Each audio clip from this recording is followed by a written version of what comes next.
മറുനാടൻ മലയാളി സാജൻ സക്രിയ ആക്രമിക്കപ്പെട്ടിരിക്കുന്നു. അക്രമത്തിനു പിന്നിൽ സിപിഎം നേതൃത്വത്തിലുള്ള water അതോറിറ്റിക്കാരന്റെ DYFI ഗുണ്ടകൾ. തൊടുപുഴയിൽ ഇന്ന് ഡിവൈഎഫ്ഐ പരിപാടി ഉണ്ടായിരുന്നു. അതുകൊണ്ട് തന്നെ സാജൻ സക്രിയക്കെതിരായ വ്യക്തമായ ഗൂഢാലോചന നടന്നിട്ടുണ്ട്. പഠിക്കുന്ന കാലത്ത് കെഎസ്യുക്കാരനായിരുന്നു ഈ ക്വാറി ഉടമ.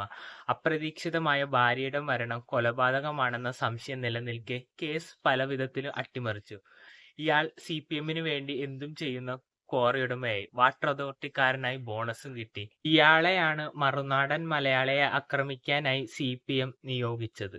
സാജൻ സക്രിയയുടെ കാർ ഇടിച്ചു മറിക്കാനുള്ള ശ്രമം എല്ലാം നടത്തിയത് ഇയാളുടെ നേതൃത്വത്തിലായിരുന്നു. ക്വാറി മാഫിയയാണ് ഇതിന്റെ പിന്നിലെന്ന് ഭാവിയിൽ വിശദീകരിക്കാനുള്ള ശ്രമം കൂടിയായി ഇതിനെ കാണാം. നിയമപരമായി സാജൻ സക്രിയക്കെതിരായി ഒന്നും ചെയ്യാൻ കഴിയില്ല എന്ന് മനസ്സിലാക്കിയ പ്രതികൾ നടത്തിയ ഗൂഢാലോചനയാണ് ഈ അക്രമം. ഒരു കല്യാണത്തിന് പങ്കെടുത്ത് മടങ്ങും വഴി ഇടുക്കി മങ്ങോട്ടുകരയിൽ വെച്ചാണ് സാജൻ സക്രിയ ആക്രമിക്കപ്പെട്ടത്. പരിക്ക് ഗുരുതരമൊന്നുമല്ലെങ്കിലും പോലീസ് ആശുപത്രിയിലെത്തിച്ചു. വിശദമായ മൊഴി എടുത്തതിന് ശേഷം പ്രതികളെ അറസ്റ്റ് ചെയ്യുമെന്നും പോലീസ് അറിയിച്ചു.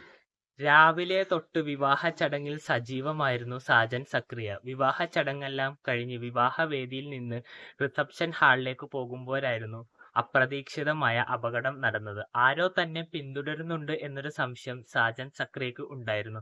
എന്നാൽ അത് റിസപ്ഷൻ ഹാളിലേക്ക് പോകാനുള്ളവരാണ് എന്നാണ് അദ്ദേഹം കരുതിയത്.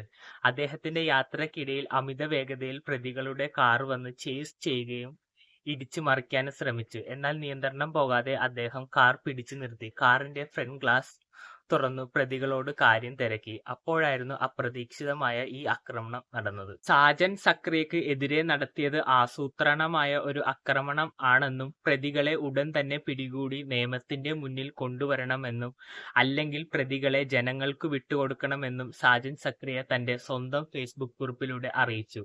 പ്രതികളെ ഉടനെ തന്നെ പിടിക്കുമെന്ന പ്രതീക്ഷയോടെ ഞാൻ എന്റെ ഈ വീഡിയോ നിർത്തുന്നു. പുതിയ ഒരു വീഡിയോയിൽ കാണുന്നവരെ ബൈ ബൈ.